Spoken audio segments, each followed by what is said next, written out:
안녕하세요. 장사를 하고 있는 평범한 한 아이의 엄마입니다. 저는 고등학교를 졸업하자마자 일을 시작했었는데요. 회사에 사무직으로 취직을 해서 가만히 앉아서 일도 해보고 식당에서도 일해보고 여러 가지 일들을 많이 해본 결과 저는 직접 몸을 움직이면서 돈을 버는 게 잘 맞더라고요. 그래서 20대의 절반을 닥치는 대로 일을 하면서 시간을 보냈습니다. 그런데 20대 후반으로 접어드니까 이런 식으로 돈을 버는 게 확실히 안정적이지 않으니까 미래가 불안하더라고요. 아무리 열심히 일해봤자 결국은 남의 가게였으니까요. 부모님도 제가 불안해하니까 안쓰러우셨는지 제 가게를 내보라면서 초기 자금을 빌려주셨습니다.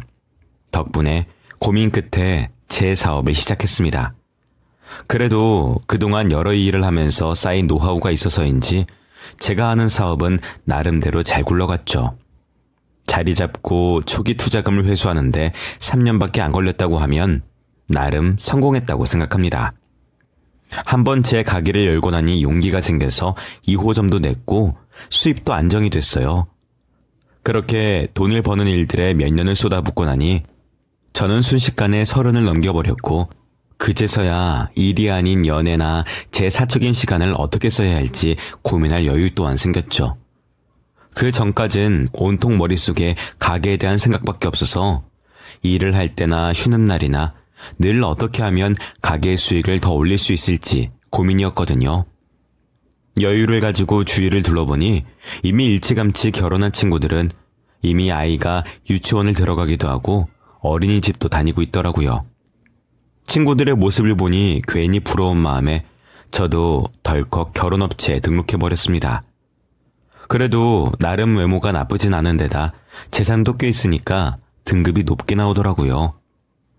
사람을 만나는데 등급을 매겨가면서 비슷한 등급끼리 만나게 한다는 게 참 우습기도 했었지만 재밌어 보이기도 했어요. 그 당시엔 막연히 결혼을 한 친구들이 부럽기만 할 뿐 결혼 자체가 부럽다는 느낌은 아니었거든요. 그래서 결혼에 대해서 진지하게 생각해보지 않았기 때문인지 등급을 매기는 것도 꼭 맞는 퍼즐 조각을 찾는 것처럼 하나의 놀이 같더라고요. 그런데 제가 간과한 것이 하나 있다면 저는 연애는커녕 흔히들 말하는 썸조차도 타본 적이 없는 연애 숙맥이었다는 것입니다. 주로 대화를 하는 남자들은 거래처 사장님이나 손님들이었고 그분들과 굳이 길게 대화를 나눈 적도 없으니 그냥 남자 경험이라곤 없다고 봐도 무방했죠. 막상 남자를 소개받고 나니 너무 긴장이 돼서 얼굴에 열도 오르고 말도 잘 안 나오더라고요. 그렇게 첫 번째, 두 번째 모두 애프터도 못 받고 그냥 기회를 날려버렸습니다. 그리고 세 번째로 만난 남자가 바로 남편이었죠. 두 번이나 만나고 나니까 세 번째는 그나마 긴장을 덜 했었는데 이번엔 남편이 엄청 긴장했는지 목덜미가 시뻘겋게 물들어 있더라고요. 그 와중에도 대화는 또 잘 이끌어가는 모습을 보니까 신기했습니다. 보통 쉬는 날에는 뭐 하면서 시간을 보내세요? 쉬는 날이라고 할 만한 날이 잘 없어서요. 그동안 못 잤던 잠을 몰아서 자거나 가게에 필요한 것들을 사러 다녀요. 어떤 걸 사러 다니시는데요? 요즘에 가게들도 인테리어나 귀여운 소품들이 있어야지 사람들도 많이 찾아오잖아요. 그래서 주로 돌아다니면서 아늑하고 귀여운 소품들을 사러 다녀요. 그런 것까지 직접 사러 다니시는 거예요? 엄청 신경 쓸 게 많네요. 그냥 인터넷으로 사니까 흔하기도 하고 막상 물건 받아보면 제가 예상한 거랑 느낌이 너무 다른 경우도 많더라고요. 앞선 맞선 상대들은 모두 자기가 회사에서 어떤 일을 하는지 어떤 사람인지 소개하느라 바빴는데 남편은 달랐습니다. 제가 가게를 몇 개 운영하고 있다고 하니까 눈을 반짝반짝 빛내면서 이것저것 물어보더라고요. 지금 와서 생각해보면 일반 회사원이 가게 운영하는데 뭐 그렇게 궁금한 게 많겠습니까? 그냥 저를 배려해줘서 대화를 이끌어갔다는 걸 시간이 지나고서야 알았죠. 저는 말이 잘 통했던 남편이 마음에 들었고 남편은 저를 보고 첫눈에 반했다고 하더라고요. 비록 선에서 만났지만 가볍게 연애를 하고 1년도 지나지 않아 저희는 결혼을 했습니다. 남편은 시부모님을 닮았는지 시부모님 모두 배려심이 많은 스타일이셨어요. 시집살이도 어느 정도 각오하고 있었는데 그런 건 일절하지 않으시더라고요. 저는 명절이든 공휴일이든 늘 제 가게를 열었었는데 결혼하고 나면 그래도 제사 준비도 도와야 하니까 가게를 닫아야겠다는 생각을 하고 있었습니다. 그런데 남편이 제가 명절에도 가게를 연다는 걸 알고 있으니까 어머님에게 말씀을 드렸었나 봐요. 어머님께서 먼저 전화가 오셔서는 굳이 올 필요 없으니까 신경 쓰지 말라고 하시더라고요. 일하는 게 중요하지 제사가 중요하니? 지금까지도 우리끼리 잘했는데 굳이 가게를 닫으면서까지 와서 도울 필요 없다. 어머님, 가게 하루 정도 닫는 건 괜찮아요. 혼자 하시기 벅차실 텐데. 아유, 괜찮아. 둘째네가 그날 할 거 없다고 일찍 와서 돕는다고 했어. 너는 안 와도 돼. 올 거면은 일찍 가게 닫고 와서 저녁이나 같이 먹자. 열어야 하는 가게도 닫고 오라면서 닦다라는 게 일반적이잖아요. 그런데 어머님은 끝까지 저를 배려해 주셨습니다. 하지만 복병은 따로 있었죠. 바로 막내 시누이였어요. 남편에게는 남동생과 여동생이 있었는데요. 둘째인 시동생은 알아서 척척 자라고 동서도 저희와 잘 지내는 편이었습니다. 막내인 시누이는 취직도 안 하고 가끔 아르바이트도 한운동 만운동 하면서 집에서 놀면서 용돈이나 받아먹고 있었어요. 시부모님도 얼마나 답답하셨으면 제 가게에서 시누이 일 좀 시켜줄 수 없냐면서 돈은 안 받아도 좋으니까 그냥 정신만 차리게 해달라고 하실 정도였습니다. 심지어 30을 앞두고 있는데 놀고만 있으니까 누가 데려갈 사람도 없다면서 걱정이 이만저만이 아니셨죠. 남편도 그런 시누이가 답답했는지 결혼하고 해가 바뀐 이후로는 매달 50만 원씩 주던 용돈도 20만 원으로 줄여버리고 알아서 하라고 하니 저만 보면 제가 남편에게 말해서 자기 용돈을 줄인 거 아니냐며 따지더라고요. 언니는 돈도 잘 벌잖아요. 한 달에 50이 그렇게 큰 돈도 아닐 텐데 그걸 어떻게 줄이라고 할 수가 있어요? 내가 돈 쓰는 게 그렇게 보기 싫어요? 아가씨, 제가 말한다고 그렇게 쉽게 줄이겠어요? 그건 오빠한테 가서 따져야죠.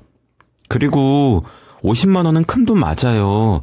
돈 많이 번다고 10,000원, 20,000원 허투루 안 써요. 저한테 쓰는 돈이 그렇게 아까워요? 저희 용돈 주는 게 헛돈이라고 생각하시는 거죠? 아가씨, 그런 말이 아니잖아요.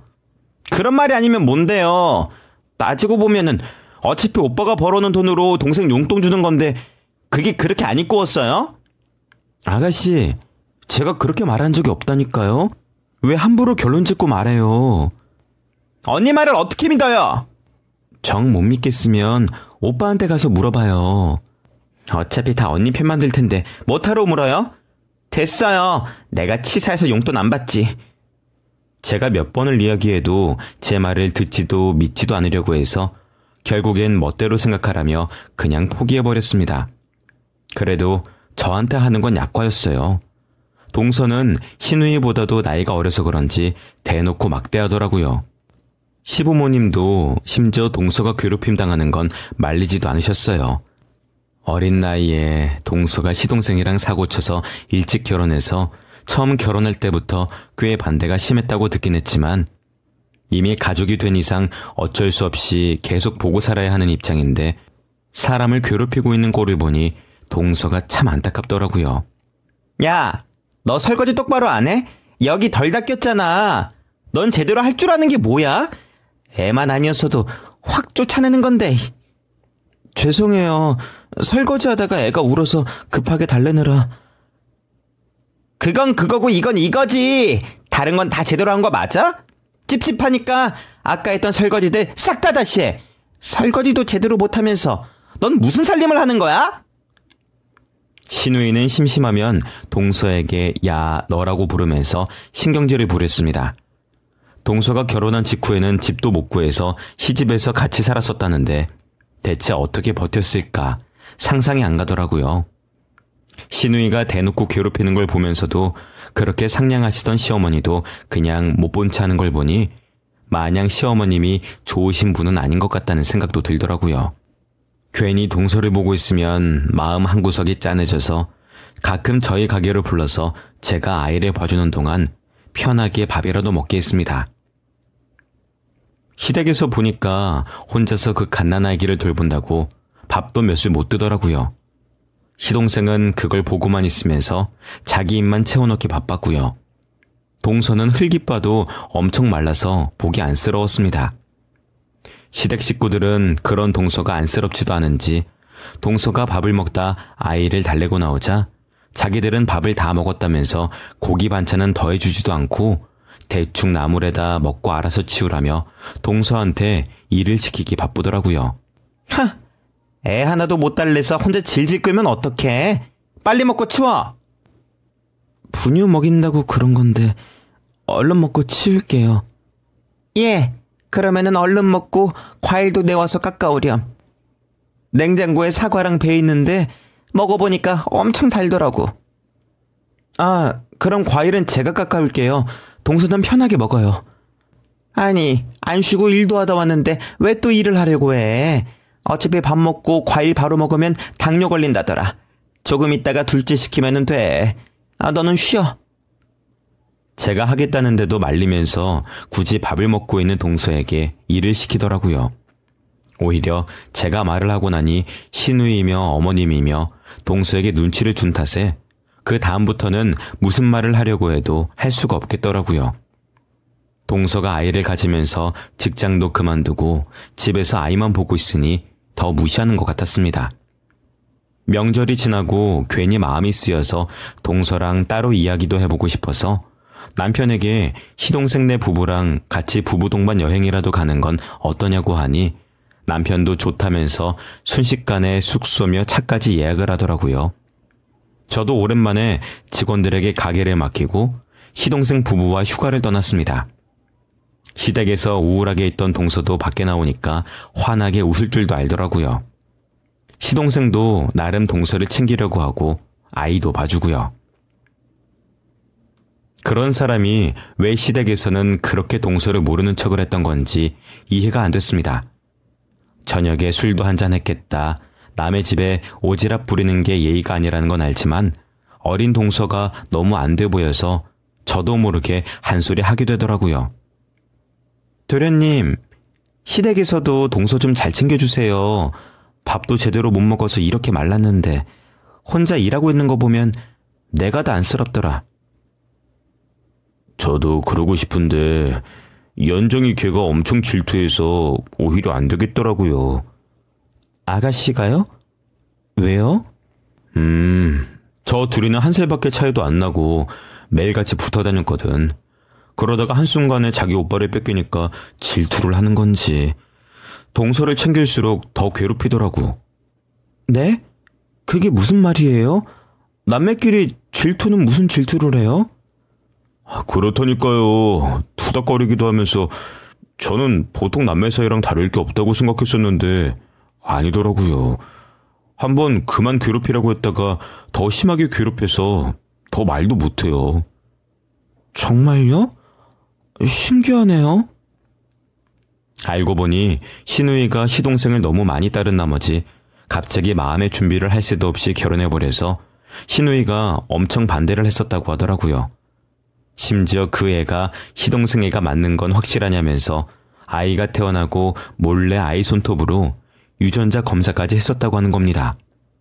물론 조카는 시동생의 아이가 맞았으니 더는 꼬투리 잡을 것도 없고 이제는 별것 아닌 것 가지고 사사건건 트집을 잡는다고 하더라고요.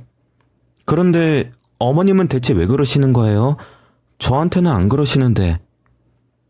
그러자 남편은 급하게 말을 마무리 지으면서 여기까지 와서 어두운 이야기는 하지 말자고 제 말꼬리를 자르고는 다른 이야기로 넘어가더라고요. 뭔가 알고 있긴 한 눈치였지만 굳이 또 물어보면 분위기만 망칠까 그냥 넘어가는 수밖에 없었죠. 그렇게 한참을 마시다 보니 술도 안주도 금방 떨어져 버려서 남자들은 근처 슈퍼에 술과 안주를 더 사러 갔습니다. 남자들이 자리를 뜨고 나서 저와 단둘이 있던 동서는 처음으로 입을 열었습니다. 형님, 제가 시댁에서 그런 취급을 받는 이유가 궁금하시죠? 저도 처음엔 그냥 며느리라서 다 그런 줄 알았는데 형님한테 하는 거 보니까 알겠더라고요. 동서는 술에 많이 취한 듯 꼬부라진 발음으로 웅얼거렸습니다. 제가 부모도 없고 돈도 없는 고아라서 그래요. 형님은 돈도 많고 부모님도 계시잖아요. 그래서 함부로 못하는 거예요. 저는 함부로 대해도 뭐라 화내줄 엄마 아빠가 없으니까. 동서, 그게 무슨 말이야? 고작 그런 이유로 그런 취급을 받는 게 마땅하다고 생각해? 아니요, 절대 아니죠. 근데 아니라고 생각하면 뭐예요? 화내봤자 달라지는 것도 없어요. 제가 아들 돈이나 빨아먹는 모기 같은 존재라고 하는데 틀린 말도 아니죠. 동서는 서러움이 북받쳤는지 순식간에 눈에서 눈물이 후두둑 떨어졌습니다. 동서, 많이 힘들었겠다. 이제 힘든 일 있으면 나한테 말해요. 나도 도울 수 있는 게 있으면 뭐든 도울게요. 언제든지 연락해요.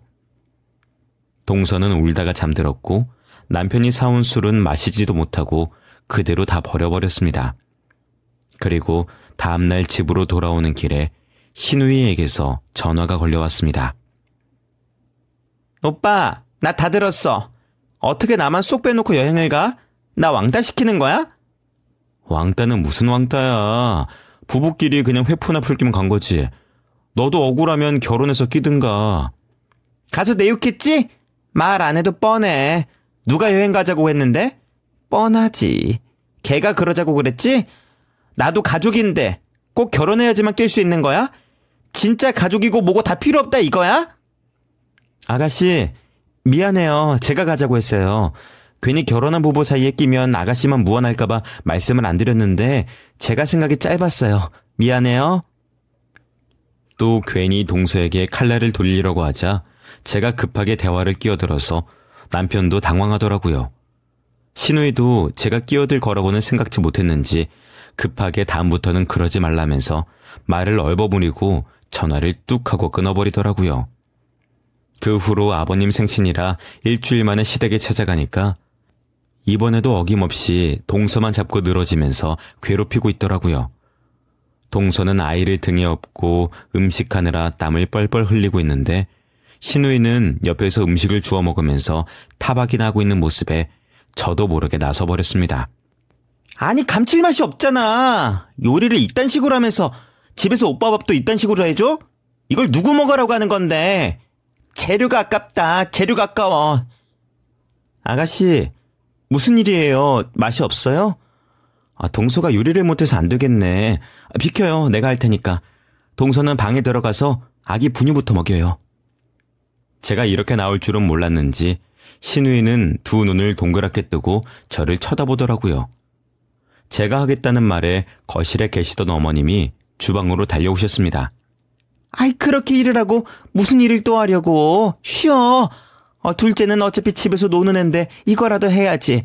너는 밖에서 돈 벌어오기도 바쁜데 여기서 일할 필요가 없어. 어머님의 말을 들으니 동서가 했던 말이 그제서야 실감이 나더라고요. 그동안 제가 경제적으로 넉넉하니까 신우이에게 용돈을 주는 것 말고 따로 100만 원씩 보내드렸는데 제 주머니에서 돈이 나오는 걸 뻔히 알고 있으니 그러시는 거였습니다. 돈만 아니었으면 저도 순식간에 동서랑 같은 취급을 할 거라는 게 그제야 보이더라고요. 동서도 집에서 아이 키우고 집안일하면 그것도 일하는 거죠.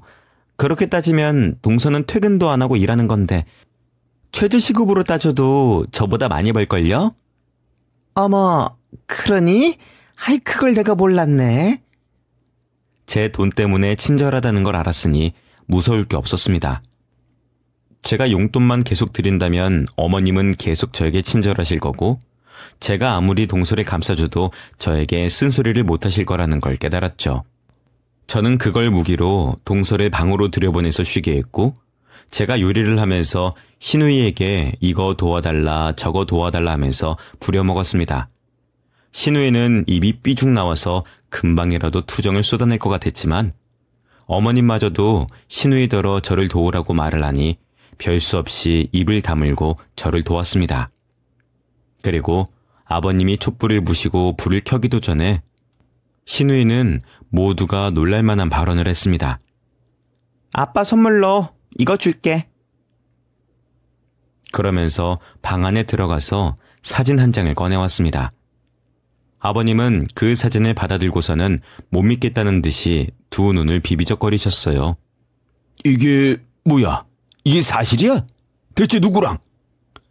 이제 3개월이래. 이상한 남자 아니고 직업도 변호사야. 얼굴도 잘생겼어. 성격도 엄청 좋아. 그래서 이 사람이랑 결혼하려고. 뭐라고? 갑자기 무슨 말이야? 너 취직은 안 하고 놀러 다니더니 그게 다 남자 만나러 다니던 거였어?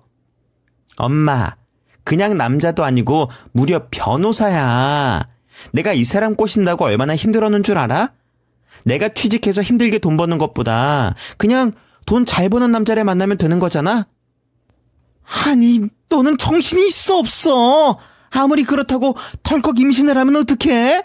그쪽 부모님이 잘도 예쁘게 봐주시겠다. 부모님도 안 계셔서 나는 시집살이도 걱정 없지.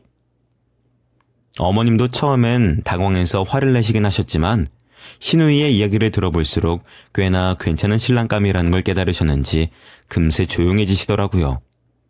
그래도 결혼하기 전부터 임신부터 덜컥 하는 게 어디 있어? 임신이 아니었으면 이 사람이 나랑 결혼한다고 하겠어? 이렇게 조건이 좋은 남자가? 신우이가 말하는 걸 듣고 있으니 너무 격떨어져서 못 들어주겠더라고요. 자기가 직접 돈을 벌어서 자기 인생을 살 생각은 안 하고 뭣도 모르는 남자 하나 잡아서 팔자를 피려고 하는 모습을 보고 있으니 생각도 교양도 없어 보였습니다.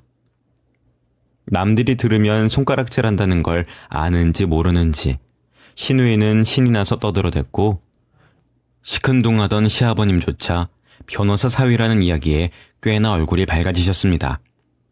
동서도 신우이가 집을 떠난다는 생각에 표정이 밝아지더라고요.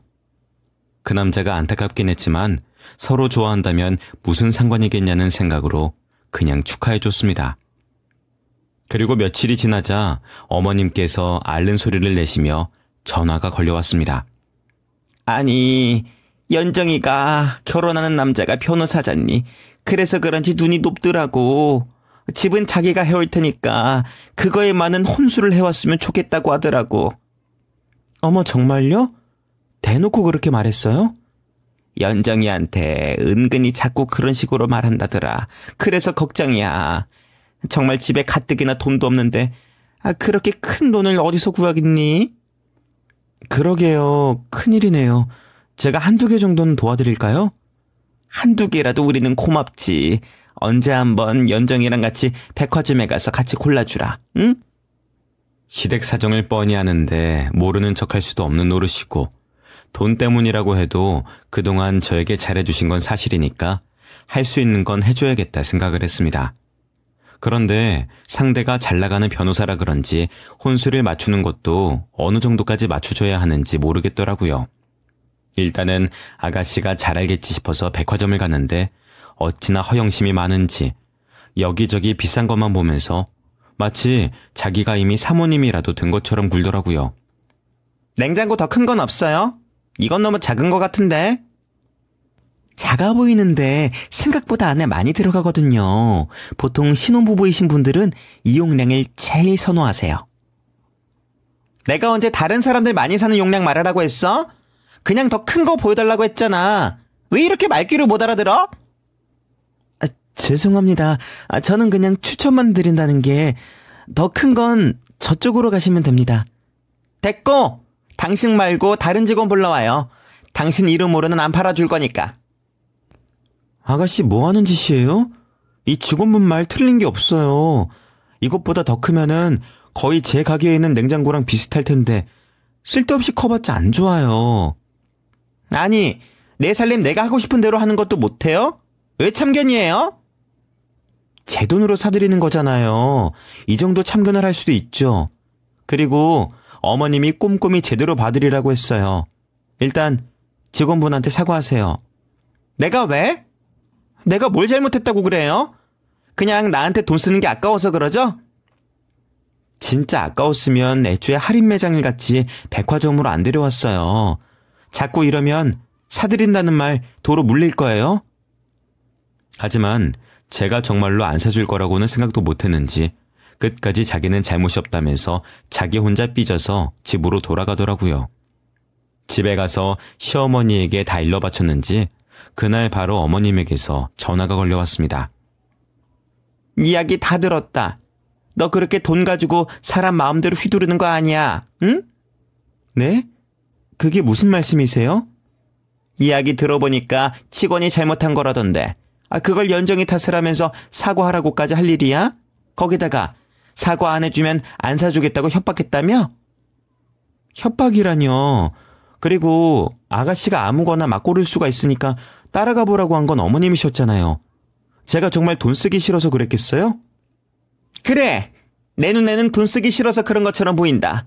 너 지금까지 용돈 준다고 유세 부렸지? 어디 시임에도 몰라보고 네 마음대로 하고 말이야. 내가 그동안 참아준 거야. 제가 언제 마음대로 했다고 그러세요? 아무리 돈 잘 벌고 시댁 식구들 무시한다고 해도 말이야. 너 그러는 거 아니야. 둘째 앞에서 연정이 면박이나 주고.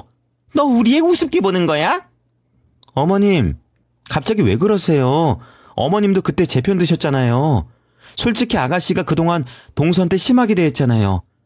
동서를 감싸준 게 아가씨 면박 주는 게 돼요? 그래, 면박 준 거야. 그래서 도와주겠다고 해놓고 지금 말을 바꾸겠다는 거야? 네, 바꾸려고요. 그래도 저는 좋은 마음으로 말씀드린 건데 이렇게까지 나오시니까 도와드리고 싶은 마음이 싹 사라졌네요. 처음으로 어머님과 큰 마찰이 생겼고 일을 하면서도 너무 마음이 불편하더라고요. 괜히 한마디 거들었다가 상황이 이렇게 됐으니 제가 잘못한 건가 생각도 들었고요. 하지만 남편은 오히려 그 이야기를 듣고도 저에게 아무런 타박도 하지 않았습니다. 그래, 그동안 당신이 보낸 용돈만 얼만데 신경 쓰지 마. 내가 모아놓은 돈 있으니까 그거 주고 거기서 알아서 하라고 할게. 그래도 이번엔 많이 화나신 것 같은데 내가 괜히 세게 말했나 싶어. 아니야, 내가 어머니한테도 잘 말씀드려 놓을게. 그렇게 남편의 통장을 신우에게 준 후 알아서 하라고 하니 당장 큰 것들은 해결했지만 영 혼수를 다 해가기는 벅찬 것 같더라고요. 그 이후로 어머님은 잊을만 하면 전화로 돈을 조금만 더 보태달라며 미안하다고 앓는 소리를 하셨습니다. 먼저 미안하다면서 숙이고 들어오시는 어머님을 보니 괜히 마음이 약해져서 돈을 더 보태드려야 하나 고민 중이던 찰나에 처음으로 동서가 먼저 가게로 찾아왔습니다. 형님, 혹시 아가씨 혼수하는데 돈 보태주셨어요? 아니, 아직 보태진 않았는데 많이 힘든 것 같더라고. 그래서 조금이라도 보태야 하나 고민 중이야. 절대로 보태지 마세요. 형님, 어차피 그 결혼 못할 테니까요. 그게 무슨 소리야? 결혼을 왜 못해? 그건 상견례 날이 되면 알게 되실 거예요. 상견례? 아직 상견례도 안 했었나? 근데 어차피 나는 안 갈 건데. 아니요, 형님. 꼭 오셔야 해요. 제가 그날 터뜨릴 일이 있거든요. 대체 뭘 하려는 거야? 먼저 이거부터 보세요. 요즘 아주머님, 저희 남편이랑 엄청 자주 만나시죠? 아가씨 결혼 때문에 골치 아픈지 둘이서 자주 만나더라고. 왜? 만날 때 그 둘이서만 만나는 줄 아세요?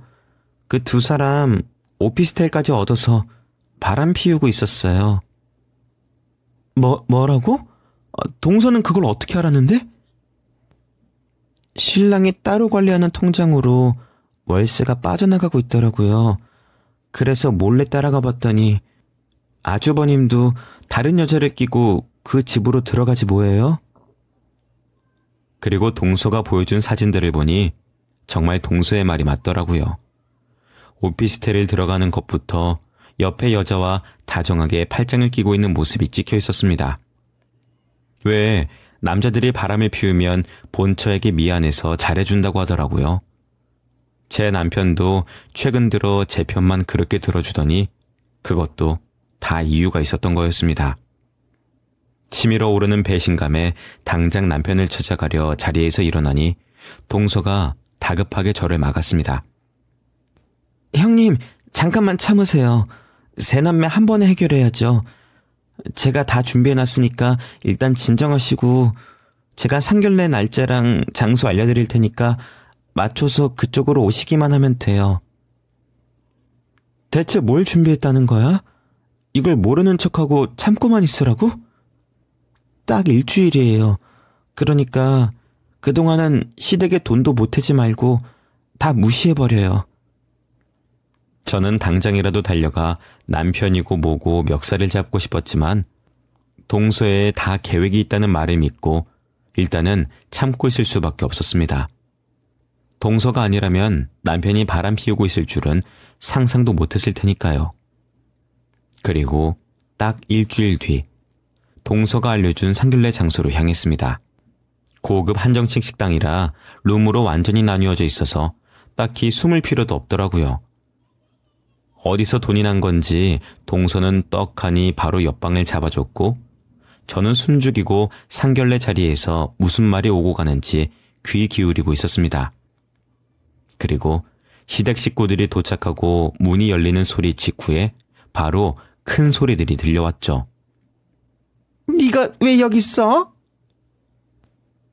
여보, 여기는 어떻게 말고 와 있어? 말이라도 하지. 네가 뭐라고 여길 와? 비싼 밥은 먹고 싶었나 보지? 그 비싼 밥 어차피 그쪽이 내는 것도 아니면서 웬 유세야? 내가 여길 어떻게 왔긴. 나 오빠 동생 자격으로 여기 온 거야. 뭐라고?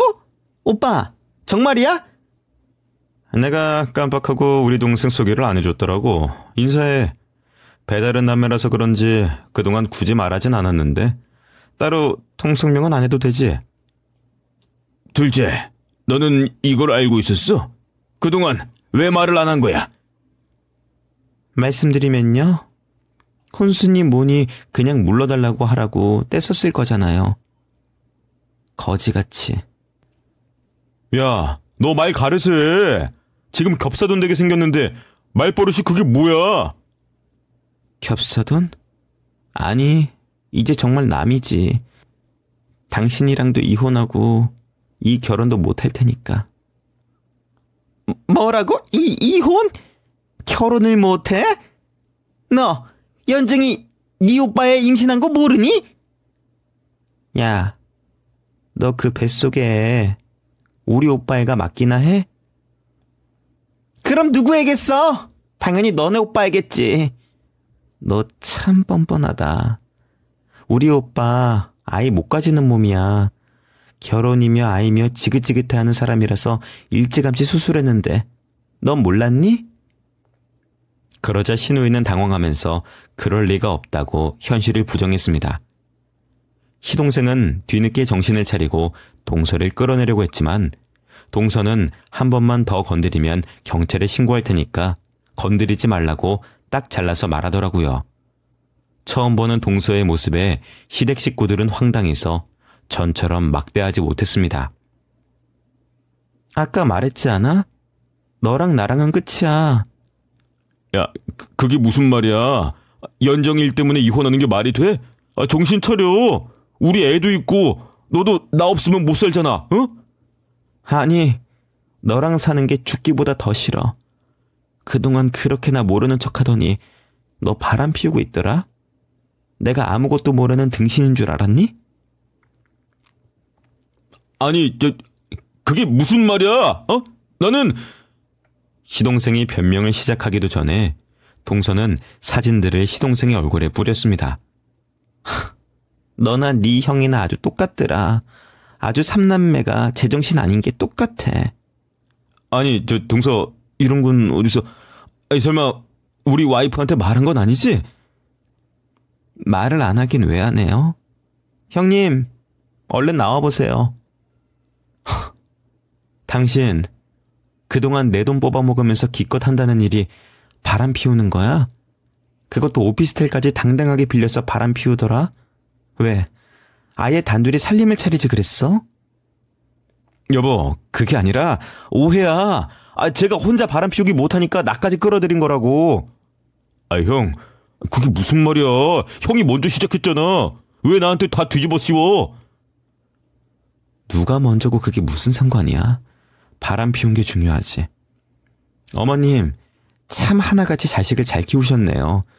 혹시 두 분 중에 한 분도 바람 피우신 거 아니에요? 너 말 다 했니? 다른 건 몰라도 네 남편 바람 피운 거 네 탓이지. 너네들이 얼마나 별로였으면 애들이 바깥으로 나더라. 그러게요. 다 제 잘못이네요. 이 못난 사람 돈으로 그동안 편하게 먹고 사셨으면 그 값을 치르셔야죠. 위자료로 그 돈 다 받아낼 테니까 기대하고 계세요. 여보, 아니 내 말 좀 들어봐. 어? 네 말을 듣느니 지나가는 거지 신세 한 탄이나 들어주는 게 훨씬 보람차겠다. 아, 네가 지나가는 거지였구나. 그래, 한번 떠들어봐. 제가 대놓고 비꼬자 남편은 입을 꾹 다물고 저를 노려보더라고요. 그런데 제 돈 아니었으면 입에 겨우 풀칠하고 살았을 사람들이니 마인드가 거지 맞지 않나요? 동서와 저는 아무 말도 못하고 있는 시댁 식구들을 뒤로하고 가게를 빠져나왔습니다. 나중에 이야기를 들어보니 동서와 오빠도 몇 년 만에 다시 만난 거라고 하더라고요. 심지어 두 사람은 아버지가 또 다른 여자랑 바람이 나서 집을 나간 후로 각자 어머니와 둘이서 살다가 일찍 돌아가셔서 두 사람은 꽤 서로 의지하고 살아왔었다고 합니다. 성인이 된 후로 간간히 연락하다 동서가 전화번호를 바꾸고 연락이 끊겼었는데 신우이 덕에 동서가 오빠가 일하는 곳을 알게 돼서 재회를 했던 거였습니다. 두 사람은 다시 만난 후로 아예 복수를 하기 위해서 계획을 짰고 동선의 오빠는 단기로 집을 빌려서 집을 구한 척 보여주고 그에 걸맞는 혼수만 해오면 매달 시댁에도 용돈을 200만 원씩 주겠다고 했다고 하더라고요. 신우이는 신이 나서 친구들한테 자랑이란 자랑은 다 해가면서 결혼식장까지 전부 예약을 잡았고 다 예약하고 난 후 상견례를 한 덕에 신우이 쪽은 취소 수수료만 해도 1,000만 원 가까이 날아갔더라고요. 결혼만 하면 용돈을 200씩이나 준다는 소리에 있는 돈 없는 돈 다 끌어모은 덕에 이제 시댁 식구들은 입에 풀칠하면서 살기도 어렵겠다 싶더라고요. 이 이야기를 들으면서 생각해보니까 동선의 오빠가 용돈을 200씩이나 준다는 소리에 시어머니도 그때 저를 막대한 건 아닌가 싶었습니다. 제가 드리던 용돈보다 더 큰 돈을 준다는 사람이 생겼으니 제 눈치를 볼 필요가 없다는 거죠. 그 이후로 저도 동서도 이혼을 하면서 그동안의 위자료도 톡톡히 받아냈고 한 번에 위자료를 지급할 능력이 없었던 덕에 결국 매달 월급을 저희 통장으로 지급한다고 하네요. 마음 같아선 어떤 짓을 저질렀는지 회사에 확 소문을 내버리고 싶은데 혹시나 회사에서 잘리면 위자료도 다 못 받잖아요. 그냥 자기들 이야기가 소문이 날까 전전긍긍하면서 살았으면 좋겠습니다. 그리고 신우이 이야기를 들어보니까 그나마 남아있던 친구들 사이에서 놀림감이 듣더라고요. 신우이를 안 이뻐하던 친구가 있었는지 그 친구도 저처럼 이렇게 글을 써서 신우이의 이야기가 퍼져나갔고 주변 사람들도 다 알게 돼서 얼굴도 못 들고 다닌다고 합니다. 그 말을 들으니까 아주 속이 시원하더라고요. 그렇게 다른 사람을 무시하는 게 일상이던 사람들이 이제는 얼굴도 못 들고 다닙니다. 동네 사람들도 어떻게 신우이 친구가 쓴 글을 읽었는지 그렇게 변호사 사위 본다면서 동네방네 자랑하고 다니던 시어머님이 이제는 선글라스에 마스크까지 아주 꽁꽁 싸매고 사람들이 피해 다닌다고 합니다. 그 꼴을 본 남편도 망신살은 두려웠는지 몇 번이나 저에게 연락이 와서 회사에는 절대로 알리지 말라달라면서 애원을 하더라고요. 당신 정말로 아무한테도 말 안 할 거지? 이거 회사 사람들이 알면 나 회사도 못 다녀. 글쎄, 위자료나 꼬박꼬박 보내. 하루라도 늦으면 바로 프린트해서 회사에 알릴 테니까. 겁을 잔뜩 집어먹고 알겠다면서 그러니 소문만 내지 말아달라고 하더라고요. 그 후로 동서도 간간히 만났었는데요. 동서는 위자료도 다 필요 없으니 아예 인생이 망해버리라면서 회사에도 까발렸더라고요. 그것뿐만 아니라 새로 옮기려는 회사마다 따라다니면서 다 말하는 바람에 시동생은 면접에 붙었다는 연락이 취소된 적이 한두 번이 아니라고 합니다. 동서는 죽을 때까지 제대로 된 사람 노릇 못하게 만들어줄 거라면서 시누이고 시동생이고 끝까지 쫓아다닐 거라고 말하는데 그동안 얼마나 한이 많았으면 그럴까 싶습니다. 저도 동서가 아니었으면 아직까지 아무것도 모르고 있었겠죠. 남편을 잃었지만 동서 같은 좋은 친구를 얻었다는 것만으로도 저는 충분합니다. 결혼 생활의 끝이 조금 더러웠지만 한번 나쁜 경험을 했다 치려고요. 최근엔 저희 가게에 동서를 취업시켜줬는데 그렇게 구박만 받은 동서가 생각보다 엄청 밝은 사람이더라고요. 손님들도 동서가 엄청 싹싹하다면서 좋아하십니다. 이런 성격을 어떻게 참고 있었나 모르겠어요. 여러분들도 누가 기를 죽여도 기죽지 말고 강단 있게 자기 자신을 밀어붙이셨으면 좋겠습니다. 지금까지 제 이야기 들어주셔서 감사드립니다.